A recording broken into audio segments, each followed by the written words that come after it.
자, 오늘 일제강점기 두 번째입니다. 자, 10년대는 무단통치라고 배웠어요. 근데 어마무시하게 우리 민족을 억누르잖아.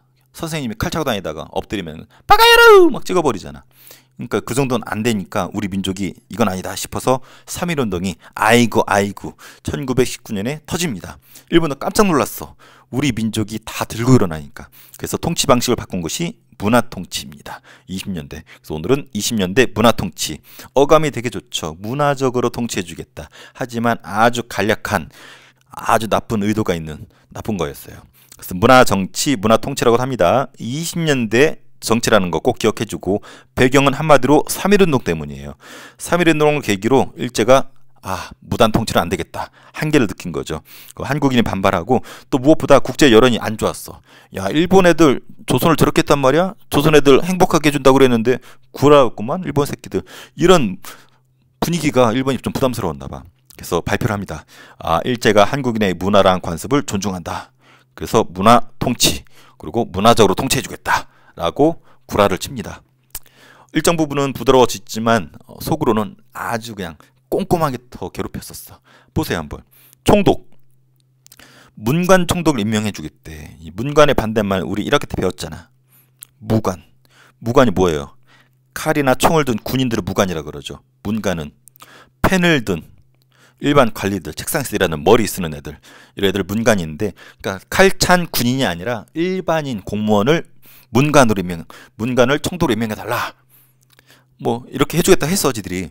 근데 실제로 해방될 때까지 한 명도 임명된 적이 없어요. 말만 그럴듯하게 한 거죠. 또 헌병 경찰제도 없애겠대. 그리고 보통 경찰제로 하겠대. 실제로 그렇게 했을까요? 하긴 했어요. 하지만 그 경찰서나 인원, 장비 모두 증가했어. 한마디로 양으로 승부하는 거지. 질적으로 헌병제를 하던 것을 보통 경찰로 허용해줬지만 양적으로 승부하는 거지. 그래서 봐봐. 경찰관 수, 경찰서 수, 경찰 인원, 장비, 비용 모든 게 확 늘어나죠. 한마디로 헌병 경찰제를 포기하는 대신에 보통 경찰의 수로 양적으로 승부하던 것이 이때 목적인 거고, 그리고 일본이 태형, 십자가 틀에 소존매로 때리던 것을 폐지하고 관리 교원이 제복이라든지 칼 차고 있던 것을 폐지시킵니다. 고포견이 이런 건 좋아졌죠. 그리고 우리가 기억해 줄 게 치안유지법은 꼭 기억해 주세요. 1925년인데 우리 첫 시간에 한 거 기억납니까? 1917년에 러시아에서 혁명이 터졌어요. 러시아 혁명이라고 그랬었죠. 어떤 사상이 퍼지는 건가요? 맞아요. 사회주의. 사회주의가 러시아에서 시작이 되면서 1910년 터지면서 전 세계에 파급이 됐어. 그래서 일본도 그렇고 한반도도 그렇고 사회주의 광풍이 일어납니다. 사회주의자들이 엄청 많아지기 시작해. 근데 사회주의를 믿는 사람들 또 일부는 독립운동가예요. 그래서 사회주의를 믿지 않더라도 이런 독립운동가들과 사회주의자를 탄압하기 위해서 법적인 근거를 마련합니다.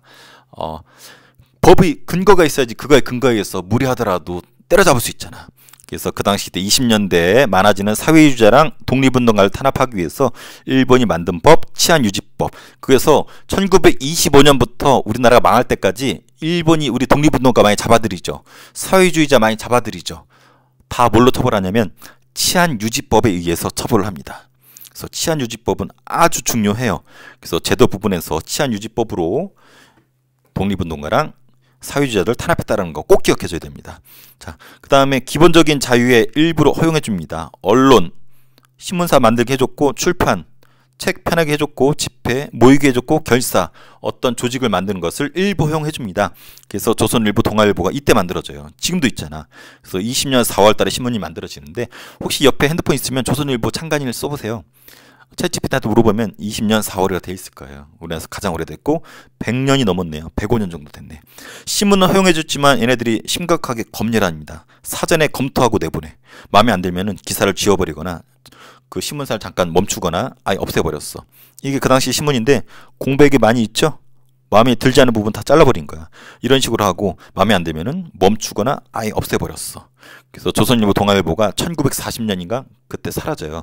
그리고 해방과 동시에 다시 복구가 되죠. 그 지방에서는 도, 부면 그 당시 일제강점기 때 지방행정구역인데 여기에 뭐 평의회, 협의회 같은 어떤 의회 같은 기능을 만들어줬어. 한국인들도 정치에 참여시켜주겠다라고 참정권을 주겠다는 명분으로 해줬어요. 하지만 거의 대다수는 친일파들이 참여했었고 의결권, 결정권이 없었어. 말 그대로 자문, 뭐가 맛있어? 라면 콩나물, 커피 이렇게 질문에 답변할 정도로만 기능을 했었던 결정권이 없는 거에 불과했고 그마저도 친일파들이 참여했었다라는 거. 교육과정이라고 그랬었죠. 지금으로 치면 1차 교육과정이 10년대였다면 2차는 20년대. 특징, 초등학교에 해당되는 보통학교 교육을 6년도 늘렸습니다. 그래서 일본과 맞춰줬어.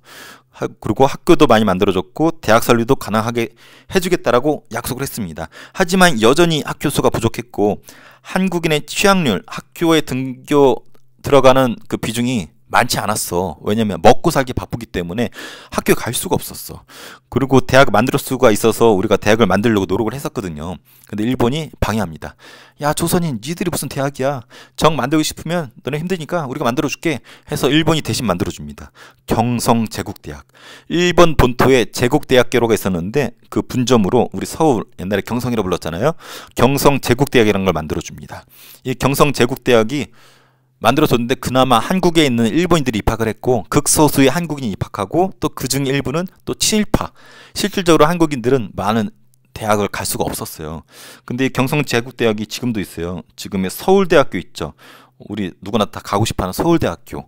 여기가 경성제국대학이 개편되고 확대돼서 만들어진 게 지금까지 이어진 것이 서울대학교예요. 남자친구나 여자친구 있으면 물어보세요. 너 서울대학교 가고 싶지? 그게 옛날에 뭐였는지 알아? 모르는데? 이런 빠가 옛날에 경성제국대학교야 그것도 몰라? 이렇게 얘기하면은 그 이성 친구가 여러분의 이 지식에 매료돼 가지고 막 눈물을 흘리면서 흠뻑 빠질지 모릅니다.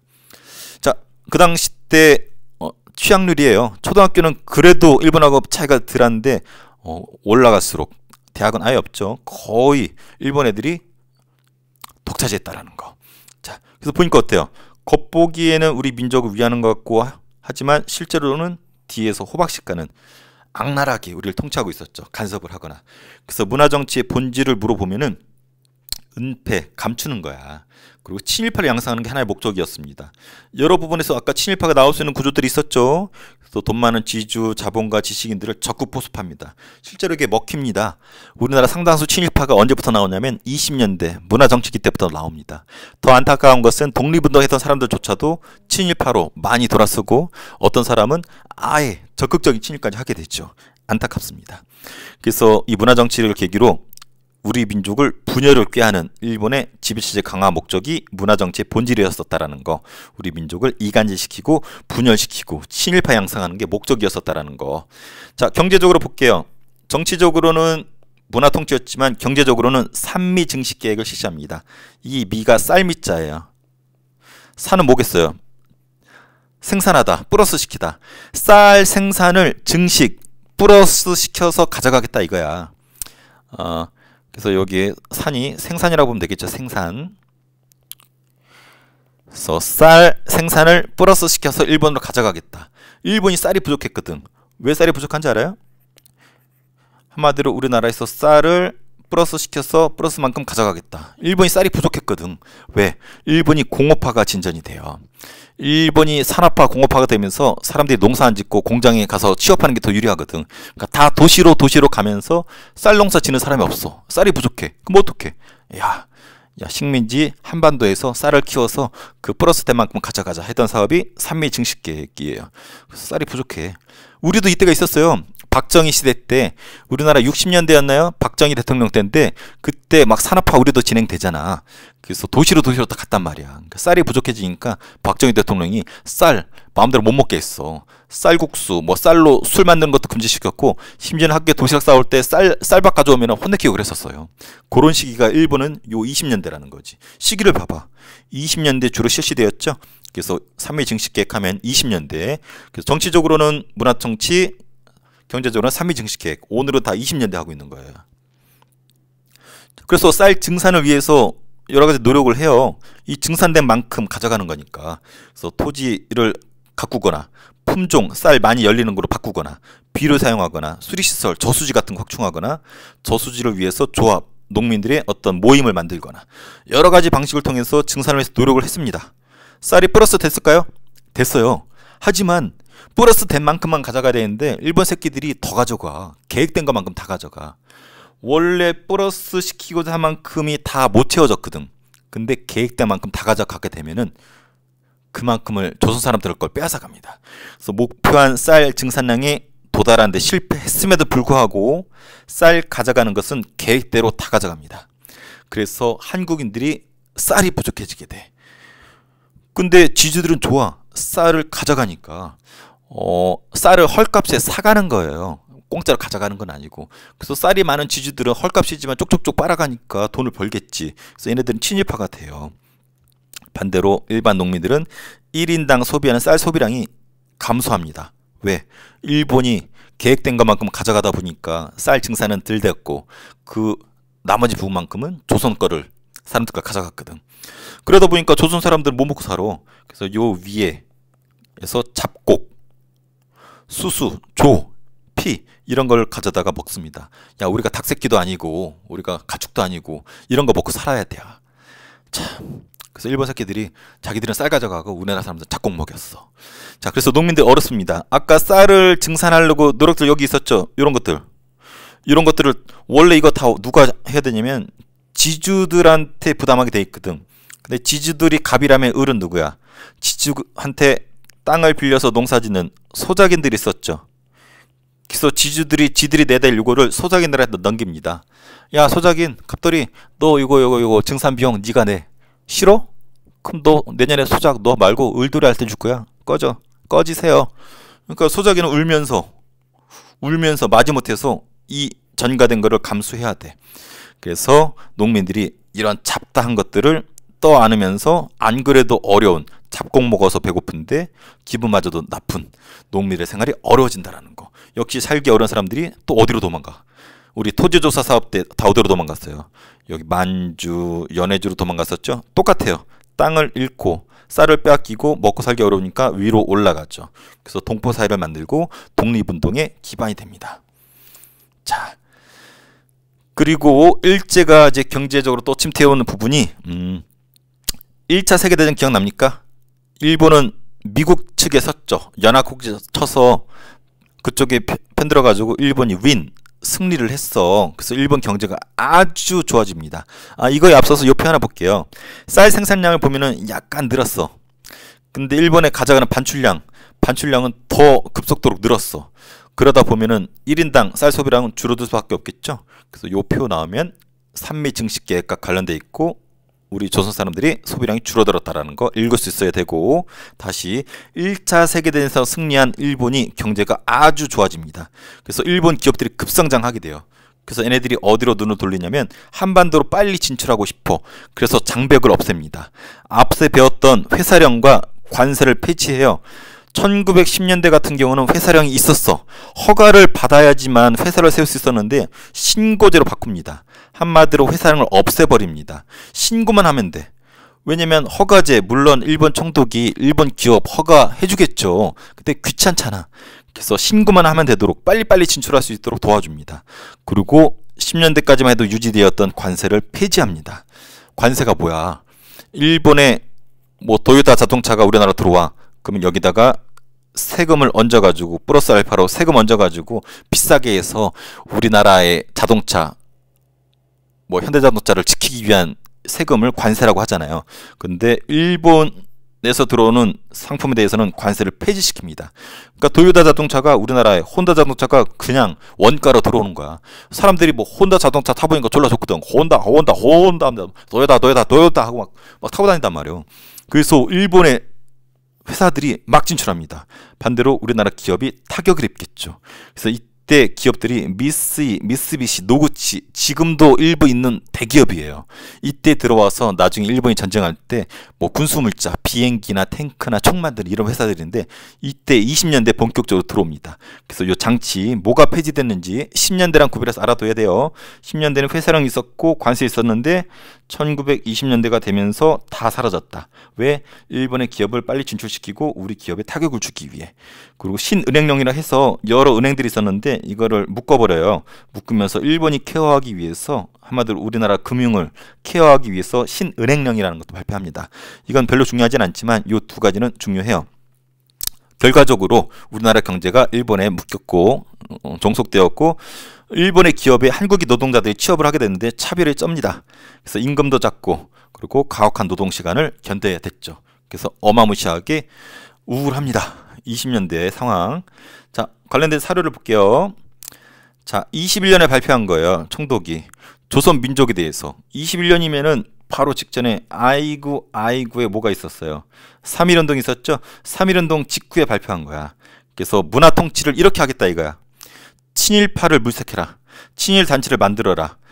자본을 공급해서 돈 찔러줘서 친일파를 만들어라. 그래서 여기 딱 나와 있죠. 문화 통치의 목적이 우리 민족 친일파 만들어서 이간질하는 거. 그리고 꼭 기억해야 될 거. 치안유지법. 선생님 강조했었죠. 이 부분 기억해 주세요. 국체를 변혁은 바꾼다는 거. 국체. 나라의 체제를 바꾼다. 한마디로 일제 식민지 지배 체제를 바꾸는 사람들은 누구겠어요? 독립운동가죠. 그리고 사유재산 제도를 부정하는 사람들. 개인 재산을 부정하는 사람들이 사회주의자들이거든. 그 사람들은 개인 재산을 부정하고 나라의 어떤 국가 공적인 돈으로 운영되는 것을 추진하거든요. 그래서 요 앞부분은 독립운동가, 요거는 사회주의자들 탄압하기 위해서 만든 것이 치안유지법이에요. 그래서 25년 이래로는 모든 독립운동가랑 모든 사회주의자들은 치안유지법에 의해서 처벌했다라고 선생님 앞에서 신신당부했을 거예요. 그래서 치안유지법은 아주 잘 나오니까 꼭 기억해주고, 자, 오늘 배운 거 역시 요약본으로 정리해 보도록 할게요. 자, 10년대 우리 무단통치 배웠습니다. 이 부분 배웠고, 경제적으로는 토지조사 사업으로 땅 빼앗아갔다 그랬었죠. 회사령도 있었고 관세도 있었다는 부분, 여기까지 지난 시간 배웠고, 3.1운동으로 저항을 하니까 통치 방식을 바꿨죠. 문화적으로 통치해줄게. 그래서 민족의 반발을 무마하고 여론이 안 좋은 걸 개선하기 위해서 문관 임명하겠다고 했지만 한 명도 없었고, 보통 경찰제 선언했지만 아주 심각하게 오밀조밀하게 양으로 승부했고, 기본적인 자유 허용해줬지만 검열이 심했고, 정치에 참여시킨다고 했지만 의결권도 없었고, 자문교육 없고, 친일파들이 참여했었고, 교육시켜주기도 했지만 취향률이 별로였었고, 대학교육은 쉽지 않았다. 그리고 치안유지법을 제정해서 우리 민족의 사회주의자 항해민족운동을 탄압했었다 그랬죠. 그리고 문화통치의 목적은 친일파 양성, 민족 이간질이라고 강조했었습니다. 그래서 정치적으로는 이랬었고, 경제적으로는 10년대 땅 빼앗아갔다 하면 20년대는 삼미증식계획, 쌀 빼앗아가는 시기예요. 그래서 쌀 생산을 늘려서 일본으로 가져가겠다. 그래서 증산량 목표는 미도달했지만 계획량만큼 가져갔다. 결과가 중요했었죠. 쌀이 부족해서 잡곡 먹었고, 증산 비용이 소작농들한테 전가되었고, 해외로 이주했고, 쌀 중심의 단적화, 단은 하나라는 뜻이에요. 옛날에는 뭐 담배, 고추, 인삼 등 쌀 등 여러 가지 곡식을 지었는데, 이제 쌀로 거의 쌀만 농사 짓게 되는 현상을 단적화 현상이라고 불러요. 이런 기이한 현상이 나타났다는 거죠. 그리고 회사령과 관세를 폐지했다. 회사령을 폐지했다는 것은 신고제라는 거죠. 왜 이런 장벽을 폐지했냐? 일본 기업의 진출을 돕기 위해서. 물론 이 여지를 틈타고 우리 민족도 기업들을 세웁니다. 고무신 공장, 메리아스 공장. 약간 일본에 비해서는 약간 모양새가 빠지죠. 그래서 일본의 기업 진출이 더 가속화되는 거고, 우리 민족의 기업은 뜨뜻미지근하다. 그래서 우리 민족 기업을 살리기 위한 운동과 우리 민족의 물건을 사쓰자는 운동이 벌어지는데, 이 부분은 뒤에 배웁니다.